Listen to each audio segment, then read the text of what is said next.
இன்று தவக்காலத்தின் 19வது நாள். இன்றைய நாளிலே ஆண்டவர் நமக்கு தருகின்ற செய்தி என்னவென்றால், ஏழைகளுக்கு பணி செய்ய முன்வருதல். ஆம், ஏழைகள் வழியாக இயேசுவுக்கு பணி செய்தல்.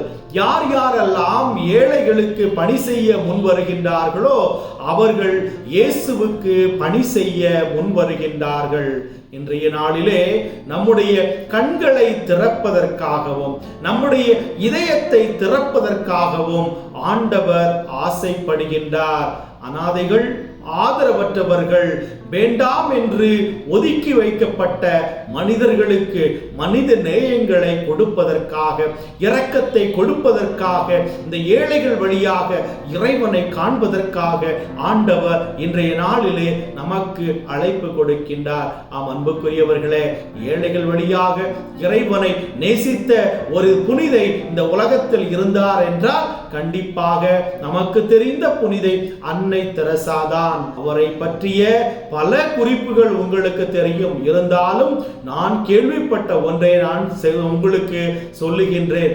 எந்த அளவிற்கு அவர் ஏழைகள் மீது அன்பு கூர்ந்தார் என்பது இதை நீங்கள் கேட்பதிலிருந்து உங்களுக்கு புரியும். அன்புக்குரியவர்களே, ஒரு நாள் அன்னை தெரசா தன்னால் பேணி காக்கப்பட்ட ஏழை எளியவர்களுக்கு மருந்திட்டு கொண்டிருந்தார். அந்த வேளையிலே மிகவும் கொடூர நோயினால் பாதிக்கப்பட்ட ஒரு மனிதன் இருக்கின்றான். அவருக்கு ஒரு மிகப்பெரிய விலை மதிப்பு மிகுந்த மருந்தை கொடுத்தால்தான் அவர் சிறிது காலம் அடுத்த 1-2 நாட்கள் உயிர் வாழ முடியும். எனவே அந்த அன்னை தெரசாவிடம் அந்த மருத்துவர் கேட்கின்றார், அம்மா, இந்த நோயாளி எப்படியுமே இறக்கத்தான் போகிறார், அவருக்கு ஏன் இந்த அளவு விலை மதிப்பு மிக்க மருந்தை இவருக்கு கொடுக்க வேண்டும் என்று கேட்ட பொழுது அன்னை தெரசா சொன்னாராம், இவன் 1 நாள் அல்லது 2 நாள் உயிரோடு இருந்தால் கூட பரவாயில்லை, அவர் இருக்கின்ற வரைக்கும் கடவுளுடைய இரக்கத்தை பெற வேண்டும்.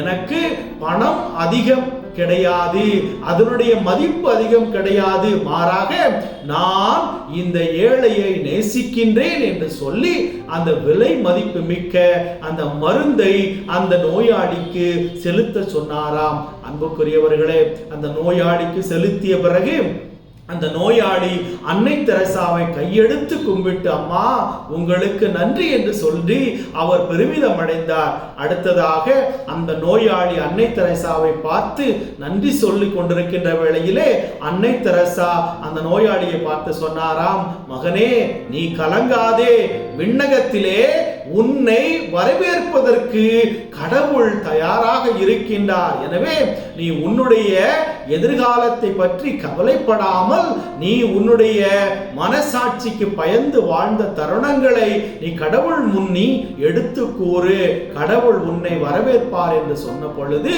அந்த அன்னை தெரசாவை பற்றி அந்த மனிதன் சொன்னானாம், அம்மா, அந்த கடவுள் என்று சொல்கிறீர்களே, அந்த கடவுள் உங்களை போல இருப்பாரா என்று கேட்டாராம். ஏனென்றால் அவர் ஒரு கிறிஸ்தவர் கிடையாது.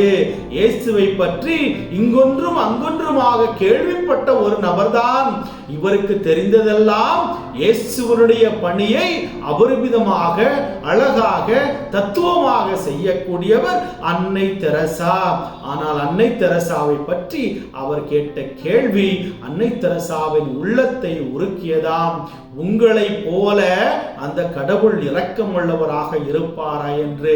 அன்புக்குரியவர்களே, அன்னை தெரசா சொல்லுவது போல நாம் எல்லோரும் இரக்கத்தான் இருக்கின்றோம், அதுவரைக்கும் நாம் இரக்கத்தோடு வாழுவோம் என்று சொன்ன அந்த வார்த்தைகளுக்கு ஏற்ப நாம் ஏழைகளை நேசிப்போம், இயலாதவர்களை நேசிப்பதன் வழியாக இயேசுவை நேசிக்கின்ற பாக்கியத்தை இன்றைய நாளிலே நாம் பெறுவோம். அதற்காக நம்மையே நாம் தயார்படுத்தி இந்த தவ காலத்திலே, குறிப்பாக இன்றைய நாளிலே நாம் ஜெபிப்போம். ஏழை எளியவர்கள் மீது கனிவு கொண்டு, பாசம் கொண்டு, நேசம் கொண்டு அவர்களை அரவணைக்கின்ற நல்ல மனதை இறைவன் நமக்கு தருவதற்காக நாம் ஜெபிப்போம்.